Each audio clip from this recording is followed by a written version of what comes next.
Olá, uma ótima tarde para você que acompanha a programação da Yes TV. Estamos começando mais uma edição do Yes TV Notícias. Hoje eu trago para vocês mais uma vez, como eu sempre falo, ele que é sócio aqui do Yes TV Notícias. Sempre vou falar isso daí porque é uma referência, né? Uma referência, acho que para todos os gestores públicos, né?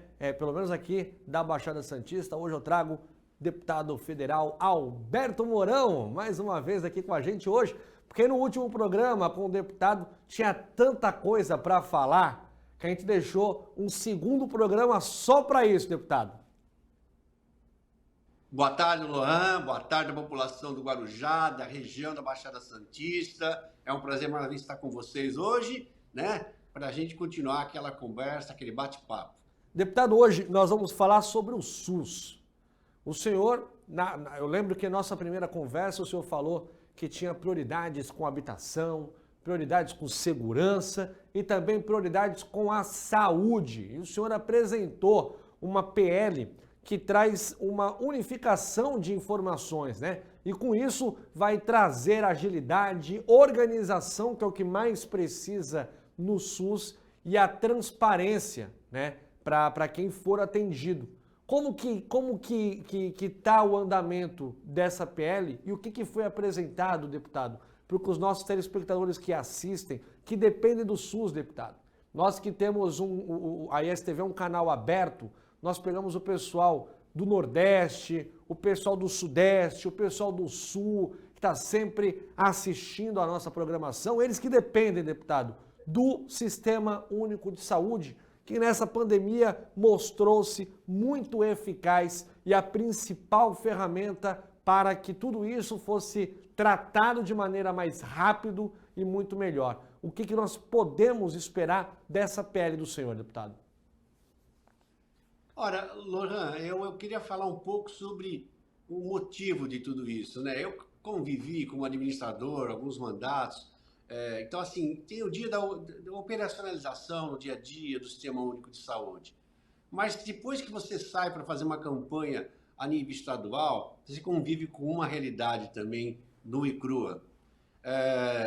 Eu vou citar o exemplo de Redenção da Serra, que fica aqui na região do Vale do Paraíba, ali perto de Ubatuba, Caraguatatuba, né? E perto da divisa com Cunha, e divisa com Taubaté. É uma região rica, né? Você tem o maior polo industrial do mundo, que é a indústria aeronáutica, e de repente você pega uma Redenção da Terra das Serras, uma cidade de 4 mil habitantes, que não tem médico, né? Você pega e vai para o extremo do estado de São Paulo, lá em Apiaí, não tem médico de pronto-socorro em 6, 7 cidades no seu entorno. O hospital, com uma população de mais de 70 mil habitantes, tem um hospital com 20 leitos. Então, a ausência de sistema público de saúde é horroroso. Se a gente olhar que esse é o estado de São Paulo, imagine o Brasil, né? Mato Grosso, o extremo norte do país, Nordeste. Quer dizer, é horroroso. Então, a gente percebe que precisa avançar numa sistematização, avançar na oferta de mais médicos, principalmente nos lugares mais distantes, isso é fundamental, e aumentar também a oferta de especialidade. Eu tenho um pé no chão, eu sei que não tem formação suficiente e quantidade suficiente de especialistas. Eu sei que para certos tipos de equipamentos a gente precisa potencializar, até porque precisa ter quem opere o equipamento, precisa ter um volume de investimento adequado e aquele equipamento pode fazer muito mais e não há como ter um em cada cidade, em cada canto.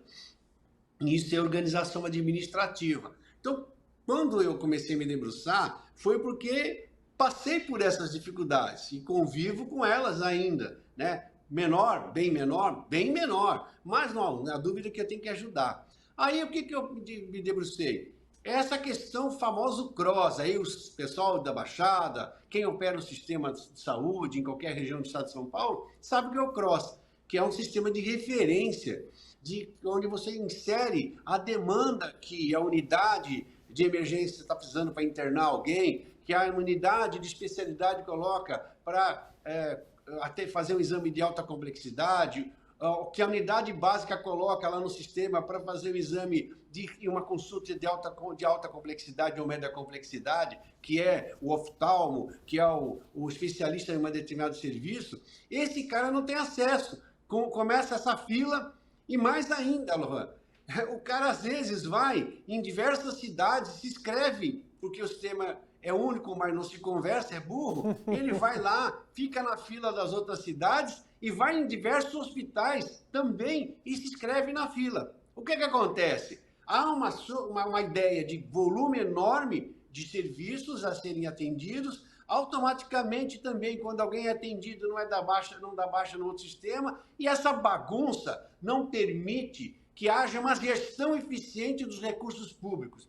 De repente, você está mandando dinheiro para certos locais, e a gente assistiu isso naqueles episódios, principalmente em Norte e Nordeste, de ter mais atendimento do que população em determinados procedimentos, que acaba virando escândalos. Então, qual é a ideia? Que a gente acabe com esse negócio de CISREG, CROSS, ou sistemas particulares de cada entidade que está prestando serviço, e ele vira um sistema único por lei. É uma lei federal que cria um sistema único de gerenciamento das informações de oferta e demanda de serviço público. Por que oferta? Eu preciso saber a real oferta de capacidade de ofertar serviços, tanto de consulta, quanto de exame, quanto de internação eletiva, que é as cirurgias programadas, quanto as internações de emergência, né? E pelas especialidades específicas. Se eu não tenho essa radiografia, eu não sei a minha capacidade de absorção da demanda. Paralelo a isso, eu tenho que ter também na contraponto quanto é a minha demanda reprimida, quanto tem de gente esperando, qual é o problema que eu tenho. E dividido por camadas. Quer dizer, chamam de camadas porque nós temos a região de saúde Baixada Santista, a região de saúde ABC, a região de saúde Vale do Paraíba. Você divide em regiões do estado, como é hoje. Se você tem isso em todos os estados, quando você vai informando, o operador em cada cidade vai informando isso, e o estado já consegue enxergar o que cada região dessa tem de demanda reprimida, tem de demanda de falta de oferta. Quando o governador quer saber qual é o tamanho do seu problema no estado de São Paulo, ele consegue enxergar. E o governo federal sabe, em cada estado, em cada sub-região, qual é a demanda reprimida. E aí não fica naquela história que a ministra, que assumiu agora, que tem boas intenções, ela lançou um mutirão no Rio de Janeiro e disse que não sabia a real demanda no Brasil. Ela tem razão, ela não sabe. De repente ela está mandando mais dinheiro para uma coisa para um lado e está faltando no outro. Então, o que eu quero é que isso aconteça. Depois, eu quero transparência. Quando esse sistema estiver implantado, o cidadão que está agora nos vendo aqui, e ele está lá com um parente que ele levou no pronto-socorro, que foi referenciado, e o médico falou assim, estou esperando uma vaga cross. Ele não sabe qual é o lugar na vaga dele, não sabe nada. Ele vai simplesmente, com o sistema novo, acessar e saber que se ele está em segundo, terceiro, quarto. E também, quando o médico regulador do sistema regional falar, olha, o João tem que passar na frente da Maria, ele vai ter que dizer por quê. Não, por causa disso. Tecnicamente, isso é possível, do ponto de vista médico, que tem doenças que vão evoluir mais em poucas horas do que aquelas outras. Automaticamente, ele tem mais prioridade nesse momento, já na ausência. Outro aspecto, quer dizer, ele vai conseguir justificar e deixar claro lá. Se o promotor, alguém quiser contestar ou saber se não houve o princípio da impessoalidade na ação do profissional, ele pode requerer uma informação para, se amanhã se tiver que tomar uma medida mais grave, que é o jeitinho político. Outro aspecto é que quando todo mundo enxerga qual é a sua demanda emergencial, Lohan, você, olhando o sistema em Praia Grande, por exemplo, o secretário olhar e falar assim, poxa, eu tenho tantos procedimentos que já passaram do tolerável de espera, preconizado pela Organização Mundial de Saúde, preconizado pela Agência Nacional de Saúde, que em torno de 21 dias para a alta complexidade, especialidades, e aí estabelece um prazo para internação eletiva, tudo isso tem padrões. Quando ele passado de um certo padrão anormal, uma vez e meia isso, 2 vezes isso, ele pode deflagrar uma ação de mutirões, contratando a rede particular para fazer esse serviço. Mas isso ele pode fazer hoje. Pode e tomar uma ação. Isso que é o problema. Porque eu sei, porque a experiência que eu passei. Por quê? Porque a tabela SUS não fecha o custo. Então, na minha proposta, ele diz que ele fica autorizado a contratar, quando isso acontecer, esse fato, pela tabela que remunera os planos de saúde, de uma tabela especial regulada pela Agência Nacional, de forma que o ordenador de despesa, seja o secretário, seja o prefeito, vai ficar com a segurança jurídica de que ele vai fazer o bem, que ele vai resolver o problema do cidadão, mas não vai tomar uma ação de improbidade. Ou Com seja... isso a gente consegue... Por quê? Ele tem a tabela adequada, já sinalizada na lei, e tem lá um instrumento que diz, você só pode fazer isso se acontecer este fato. Não a vontade dele de ajudar o amigo que tem uma clínica, não a vontade dele que vai ajudar um hospital que é amigo dele, não. Ele vai fazer dentro de um padrão técnico de segurança jurídica para ele, para que a gente pare de discutir as coisas de forma judicial e salve as pessoas executando o serviço. Ou seja, o deputado é muito mais... É uma questão muito mais humanizada, né? Acaba sendo uma questão muito mais técnica, humanizada, para que tudo se unifique e fique muito mais fácil para conseguir dados, informações e para a população que consiga falar a mesma língua, porque muita gente, eu vou até o SUS, né? Eu sou aqui do Guarujá, fui para o SUS aqui e me deixaram na fila de espera. E aí eu vou para São Paulo. Vou lá no SUS e também fico na lista de espera lá. Então isso não vai mais acontecer. Pela PL que o senhor está apresentando, isso não vai mais acontecer. Quando eu chegar lá em São Paulo, ele vai falar, ô Lohan, ô Lazarento, volta lá pro Guarujá. Desse jeito. Aquela cirurgia famosa, vamos dar um exemplo que é mais claro assim, cirurgia de redução de estômago para poder diminuir a questão da obesidade.